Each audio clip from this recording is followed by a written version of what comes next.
అన్ని తీసుకొచ్చావురా. అరే ఛీ, మా అవ్వ ఎప్పుడు చెప్తూ ఉంటుంది చెక్ చేశాక చెక్అౌట్ చేయాలని. ఏమన్నా అవ్వా? రే, అమితాబ్ బచ్చన్ ఎన్టీఆర్ చెప్తే నమ్ముతారు, మా అవ్వ చెప్తే నమ్మకూడదా?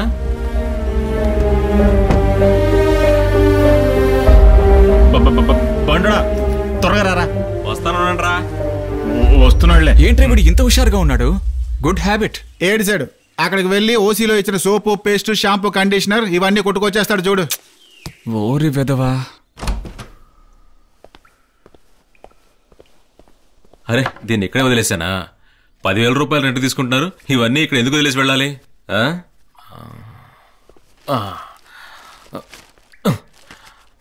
బ్రష్, ఇది బాలాజీ గడికి, ఇది పగిలిపోద్ది, వదిలే. ఏది తీసుకోకుండా వెళ్ళి కారులో కూర్చున్నారు.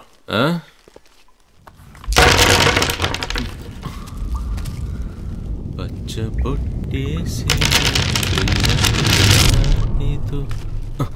3 బాటిల్ షాంపూ, 4 రోజులు హ్యాపీగా వాడుకోవచ్చు.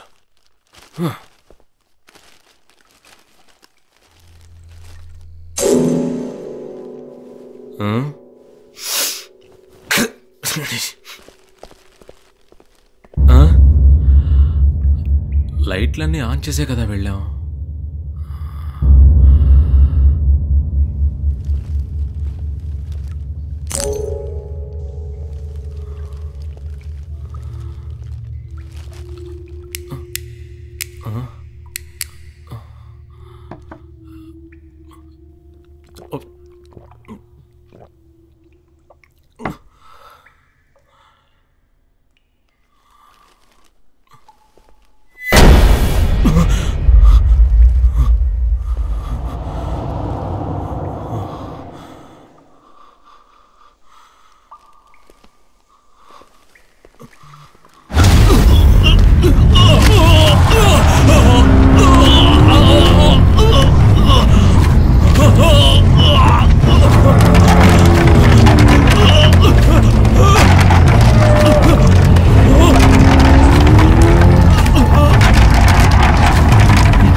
డోర్ ఓపెన్ చేయరా. డోర్ తీరా. ఏమైందిరా? ఏమైందిరా? ఏమైందిరా? ఏమైందిరా? దొరికిపోయావా? నిన్నే అడిగేది. ఏమైందిరా? త్వరగా బండి తీరా. ఏమైందో చెప్పి చావరా. త్వరగా బండి తీరా.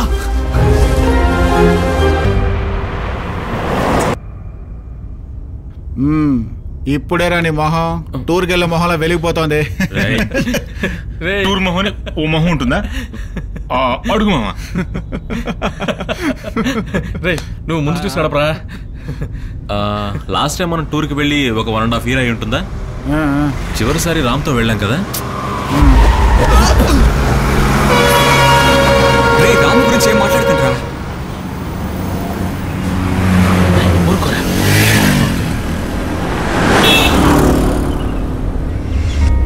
నా మాట విను రామ్, అనవసరంగా గొడవలు ఇరుక్కోకు. నేను ఆయిషా లవ్ చేస్తే మీకేంట్రా ప్రాబ్లం? మాకేం ప్రాబ్లం లేదురా, కానీ మీ అమ్మ నాన్న మేమేదో తప్పు చేసినట్టు మాట్లాడుతున్నారు. మా అమ్మ నాన్నని ఎలాగైనా ఒప్పించండి రా. ఆయిషాని లవ్ చేసింది నువ్వు, మేమెందుకు మాట్లాడి కన్విన్స్ చేయాలి? రే, అమ్మా నాన్నని కన్విన్స్ చేసుకోలేని నీకెందుకు లవ్ గివ్?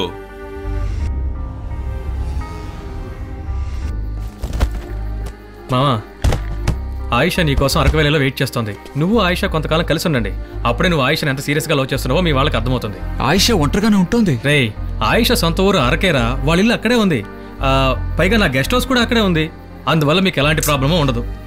ఇది వర్కౌట్ అవుతుందా? మామా, నువ్వు ఆయిషా కాలేజీ రోజుల నుంచి లవ్ చేసుకుంటున్నారు. ఇంతవరకు నువ్వు మీ అమ్మ నాన్నల్ని కన్విన్స్ చేయలేకపోయావు. ఇంకా నువ్వు డిలే చేసావంటే ఖచ్చితంగా ఆయిషా నిన్ను వదిలేసిపోతుంది. బయలుదేరు.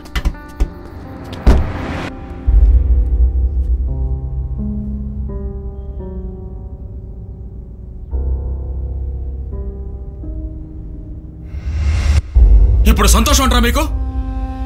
మా కుటుంబం పరువు తీశారు కదరా. నానా వీళ్ళెందుకు తిడుతున్నారు? వీళ్ళేం చేశారండి? నువ్వు మాట్లాడద్దు. అంకుల్ మేము ఎంతగానో చెప్పాం కానీ వాడు వినలేదు. ఓహో, మీరంతా కలిసే దాని దగ్గర పంపించారన్నమాట వాడిని.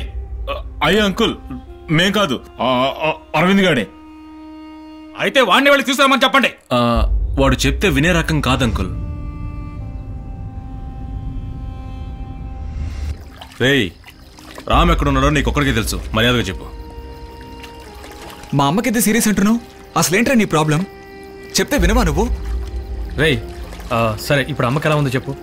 మైల్డ్ హార్ట్ అటాక్ రా, ఇంకా ఐసీయూలోనే ఉన్నారు. రేయ్, ఏమనుకుంటున్నావు? ఇంతగా చెప్తున్నాగా.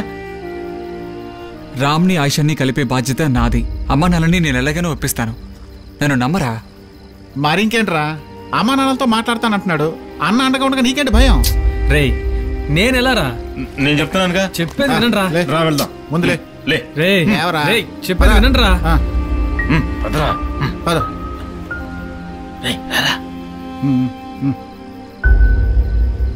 రేయ్, మనం తప్పు చేస్తున్నాం అనిపిస్తోంది. రామ్ ఆయిషాల ప్రేమ కంటే మా అమ్మ నాన్నల సంతోషమే నాకు ముఖ్యం.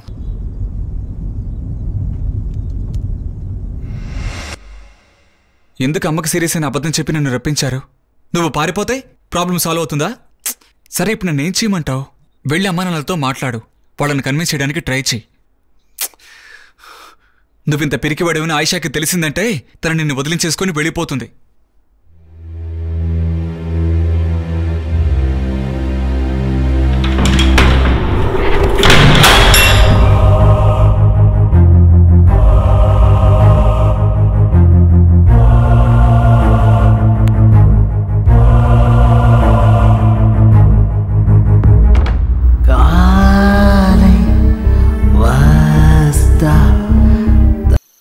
ఓసోసి పిల్ల పోరి ఓ చిన్న మాట జారి ఏం దెబ్బ తీసినావే. రాక్కసి రాకుమారి కోపంగా పళ్ళు నూరి ఐ లవ్ యూ చెప్పినావే. అందంగా పెట్టినవే స్పాట్టు, గుండె తాకింది ప్రేమ గన్ను షాట్టు. ఏది లెఫ్ట్ ఏది నాకు రైట్, మందు కొట్ట క్యాట్ బాల్ లాగి పెట్టి మల్లె పూలు చల్లినట్టు షర్టు జేబు కింద చిట్టి బాంబ్ బ్లాస్ట్ జరిగినట్టు పిచ్చి పిచ్చి గుందే. అయ్యగారు, మిమ్మల్ని ఎవరో పేరు పెట్టి పిలుస్తున్నారు. ఎవడరాది? వైజాగ్ వరదరాజులు అనడానికి నేనే 4-5 సార్లు ఆలోచిస్తాను. అట్లాంటిది ఈ టెర్రర్ ని పేరు పెట్టి పిలిచింది ఎవడరా? ఏరి ఓసారి నీ మొహం చూపించు. అయ్యో అరవింద్ బాబు మీరా? ఇదిగో వచ్చేస్తున్నాను. అరవింద్ బాబు ఎలా ఉన్నారు? హాయ్ వరదా. బాబు నిన్నే కదా ఫోన్ చేశారు, అప్పుడే వచ్చేసారేంటి? ప్లాన్ ప్రకారం రావడం కుదరలేదన్నా, అందుకే సడన్ గా వచ్చేసాం. ఓహో, వాడెక్కడొచ్చాడు? మేమే బలవంతంగా తీసుకొచ్చాం. అరే శంకర్ బాబా, ఇంకా ఎవరెవరు వచ్చారు? వరదన్నా, రఫీక్, మరి బాలాజీ ఎక్కడా? అక్కడేం చేస్తారు? గంధం చెట్టుకి నీళ్ళు వస్తానన్నా. సప్పుడు చేయకుండా జిప్ పెట్టుకుని వెంటనే ఇటు వచ్చేయండి. ఇదిగో మొన్న ఒక రోజు ఈడు ఇంటికి వెళ్తుంటే ఎలుగుబంటి వచ్చి అడవులోకి బరబర ఈడ్చుకెళ్ళిపోయింది. తర్వాత ఏమైంది? ఏదేదో అయిందిలే, మొహం మీద మాత్రమే గాయాలు లేవు. కాళ్ళు చేతులు చెప్పుకోలేని చోట కూడా గాయాలు తమ్ముడు. ఏంటండి మీరు అసలు ఏం చెప్తారు? మన దగ్గర ధనాలు సాగు, సింగిల్ పంచే. ఎలుగుబంటి మంచి కామెడీ తమ్ముడు. సర్లే గాని కార్లో కూర్చోండి. తీరా పదండి బాబు. ఓకే ఆగండి బాబు, ఆగండి. ఏంట్రా? రోడ్డు అంతా గుంటలో మెట్లో, కారులో వెళ్ళటం కుదరదు, జీబులోనే వెళ్ళాలి. అవును కదా. శివ చూసుకో, నేను ఇప్పుడే వస్తాను. అయ్యా ఒంటరిగా? ఒకవేళ నీకు అంత భయంగా ఉంటే 40 పేజీల నోట్బుక్ తీసుకొని వైజాగ్ వరదరాజులు జయం, వైజాగ్ వరదరాజులు జయం అని రాసుకో, రామకోట్లాగా. అట్టాగే జాగ్రత్త రోయ్.